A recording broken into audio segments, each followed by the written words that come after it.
বেগুনি 100 টাকা। হুম। এরে ভাই বেগুনি 100 টাকা ভাই ভাই। এ ভেন্ডি কত? 100। ভেন্ডি 100। 100। পটল 100। 100। 100। এরে ভাই পটল 100, ভেন্ডি 100, বেগুন 100। ভাই লেবুর হালি কত ভাই? লেবুর হালি 50।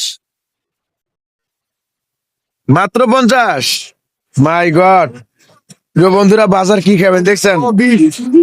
বেগুনের কেজি হচ্ছে 100 টাকা। বেগুনের কেজি, এই যে বেগুনটা 100 টাকা বেগুনের কেজি ভাই। হ্যাঁ, আচ্ছা হঠাৎ এই যে বাজারগুলোর দাম বাড়তি হওয়ার কারণটা কি, এ বিষয়ে যদি একটু বলতেন।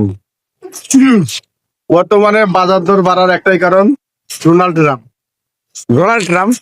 যদি তেল না থাকে তাহলে বাজার দর বাড়বে না তো কি?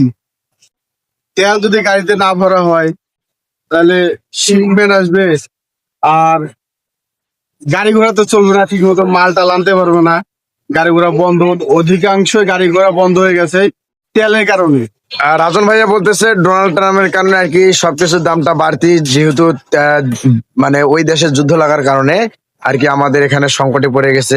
যেমন যে সমস্ত মালবাহী ট্রাক গুলো আছে, মালামাল আর কি রপ্তানি হচ্ছে না বাজারে, তো যার কারণে আর কি এইটার আর কি দামটা বাড়তি।